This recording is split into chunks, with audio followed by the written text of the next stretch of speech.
नमस्कार मित्रांनो, मी भूषण रमेश महाजन नाशिक. आज आपण जो काही कर्म व्यवहार करत असतो किंवा एखाद्या महत्त्वाच्या कार्याला आपल्याला जायचं असतं आणि महत्त्वाचं कार्य आपल्याकडून व्यवस्थित घडावं अशी आपली अपेक्षा असते. मग ते व्यवहार व्यवसायानुरूप असेल, पारमार्थिक असेल, व्यक्तिगत असेल, जे काही कर्म महत्त्वाचं आहे ते व्यवस्थित घडावं अशी आपली इच्छा असते. तेव्हा नेमकं काय होतं, तर तेव्हा काही ना काही निघताना किंवा रस्त्यामध्ये अशुभ संकेत आपल्याला प्राप्त होतात, अशुभ संकेत आपल्याला मिळतात. मग ते अशुभ संकेत काय असतील ते शास्त्रानुसार जे आहेत त्यानुसार असतील किंवा व्यक्तिगत असतील, जे आपण अशुभ मानतो, म्हणजे मंजर आडवी जाणे किंवा तत्सम एखादा नको त्या गोष्टी बघितल्या जातात, ज्या बघू नये, ज्या अशुभ संकेतामध्ये येतात, अशा वेळी आपलं कार्य व्यवस्थित होईल का नाही ही आपल्याला भीती राहत असते. मग अशा वेळी काय करावं, तर कार्य आरंभालाच जर अशुभ संकेत आपल्याला दिसले मार्गामध्ये, तर मग त्याने काय होतं त्या कर्माविषयी, तर सर्व व्यवस्था आपण त्या कार्याची केलेली असते, पण या अशुभ संकेतामुळे काय होते, अनस्था वेळेवारी सर्व व्यवस्था आहे परंतु वेळेवरी त्या गोष्टी उपलब्ध होताना आपल्याला त्रास होतो. जे कर्म नीट व्हायला पाहिजे, ज्या गोष्टी व्यवस्थेनुसार सर्व नियोजित केलंय, नेमकं त्याचमध्ये बिघाड होतो आणि अनास्था निर्माण होते. आणि मग अशा वेळी काय परिस्थिती निर्माण होते, तर आपली अवस्था ही संभ्रमात जाते आणि निर्णय घ्यायला आपली गती उरत नाही. काय निर्णय या व्यवस्थेमध्ये या प्रसंगानुरूप घ्यावा, या निर्णयाला गती राहत नाही. त्याचा विषय कशाशी जोडला जातो, अशुभ संकेताशी. कारण जेव्हा एखादा संकेत किंवा अशुभ संकेत जेव्हा प्राप्त होतो तेव्हा या गोष्टी घडायला लागतात. सर्व व्यवस्था नियोजनपूर्व कर्म आहे, परंतु त्यामध्ये वेळवारी काहीतरी अशी गोष्ट घडते की आपली त्या बाबतीतून, त्या परिस्थितीतून बाहेर पडायला, निर्णय घ्यायची गती सुद्धा राहत नाही. मग अशा वेळी काय करावं, तर अशा वेळी कार्य व्यथा तेथे न मांडली. जे काय प्रसंग उद्भवलेला आहे त्याची व्यथा, त्याचा विस्तार इतरांना मांडत बसून आपण तिथे वेळ वाया घालवू नये.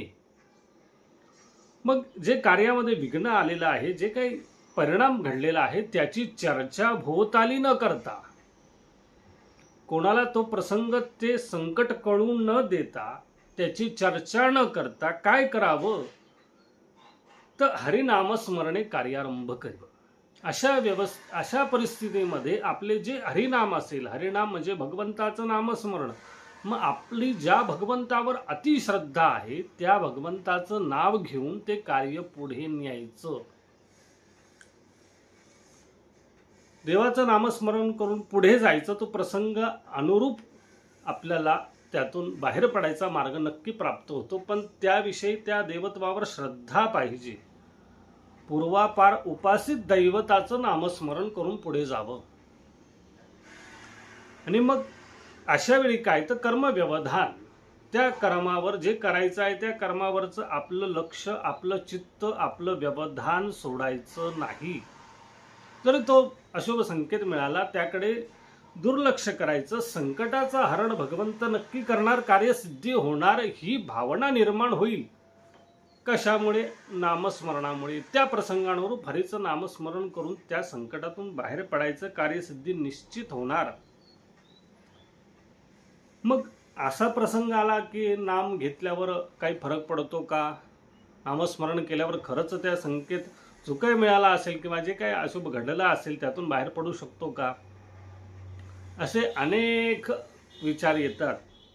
पण अशा परिस्थितीत नेमकं काय करावं ही अवस्था निर्माण होत असते. काय करावं हे कळत नसतं, सूचना कळत नसते. अशा वेळी ते कर्म तिथे थांबवून मन शांत करावं आणि मग हरिनाम चित्ती, मग हरिनामस्मरण करावं, भगवंताचं नामस्मरण केलं पाहिजे. त्याने काय होणार, तर जे काही घडलंय, जे काही दिसलंय, जे काही झाले, त्या गोष्टी हरिनामस्मरणामध्ये मन एकाग्र केल्यावर ज्या अशुभ संकेतावर आपलं मन आहे, जे काय अशुभ संकेताचं चिंतन आहे, ते विस्मरणात जाणार जेव्हा आपण हरीचं नामस्मरण करायला सुरुवात करणार. प्रसंग उद्भवला, आपण बोलीभाषेत म्हणतो, घ्या देवाचं नाव करा सुरुवात, घ्या देवाचं नाव घ्या करा सुरुवात. जे काय करत असेल ती व्यक्ती, का तर तिथे व्यवधान त्या हरिनामावर जातं, तेव्हा या विपरीत गोष्टीचं चिंतन मनात न उरता हे या गोष्टी विस्मरणात जायला लागतात. आणि विस्मरणात गेल्यानंतर हरिनाम उच्चारण करून कर्माला लागतो व्यक्ती. जे घडलंय त्यावर विस्मरणात गेल्यानंतर पुढे मार्ग प्रशस्त होत जातो. पण हे होण्यासाठी जे आराध्य दैवत असेल त्याची नित्य नैमित्तिक उपासना पण हवी, तर या गोष्टीचा फरक पडणार आहे. तर या विपरीत प्रसंगातून व्यक्ती बाहेर पडण्यास ते हरिनाम सहाय्य करील. म्हणजे भगवंताविषयी, हरिनामाविषयीचं कुठलंही मनात चिंतन नाही, नामस्मरण नाही, कुठली उपासना नाही, आणि तुम्ही प्रसंगानुरूप फक्त तात्कालिक संकटातून मुक्तता व्हावी म्हणून हरिनाम स्मरण करत असाल, तर त्याने काहीही उपयोग होणार नाही. त्या भगवंतावरती आपली श्रद्धा परिपक्व पाहिजे. मग तो कुठलाही दैवत असो, हरी असो, हर असो, भगवंत असो, पांडुरंग असो, जो देव आपला श्रद्धेय आहे, श्रद्धा त्या भगवंताप्रती परिपक्व आहे, असा देव, असा हरी, त्याचं नामस्मरण करणं, आणि असं केल्याने विघ्नांचं निवारण होतं. यात कुठलंही असत्य नाही. विघ्नांचं निवारण होतंच, परंतु ते नाम, जे नाम आपण प्रसंगानुरूप घेतो ते नाही, जे आपण नित्य नैमित्तिक उपासनेमध्ये भगवंताचं नाम घेतो, आपल्या आवडीचं नाम असेल, आपण जी काही उपासना करत असू त्या साधनेमध्ये सातत्य असेल, तेव्हाच त्या देवतांवर आपली श्रद्धा परिपक्व होणार. कार्यानुरूप भगवंताचं नाम घेणं नुसतं, ते नाम तुम्हाला प्रसंगानुरूप बाहेर काढू शकत नाही, कारण त्या बाबतीत तुमची उपासनाच नाही.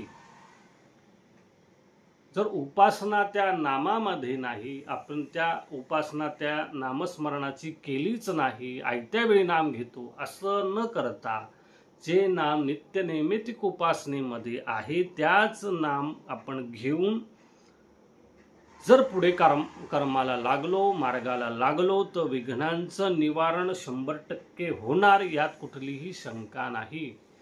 आणि विघ्नांचं निवारण करून त्या विघ्नावरती विजयाचं तोरण आपण नक्की बांधणार.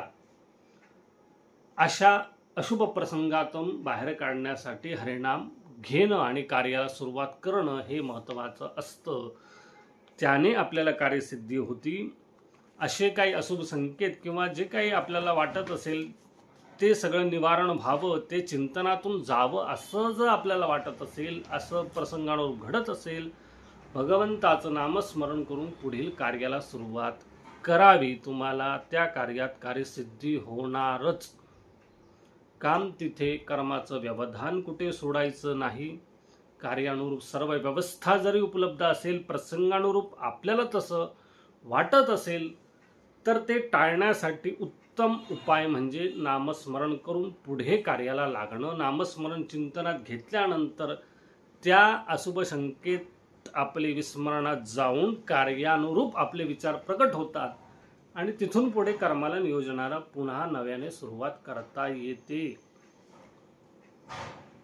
याविषयी आपण बोललो. याविषयी आपल्याला काही शंका असेल नक्की आपण कमेंट करून विचारू शकतात. पुन्हा नवीन विषयासह भेटू.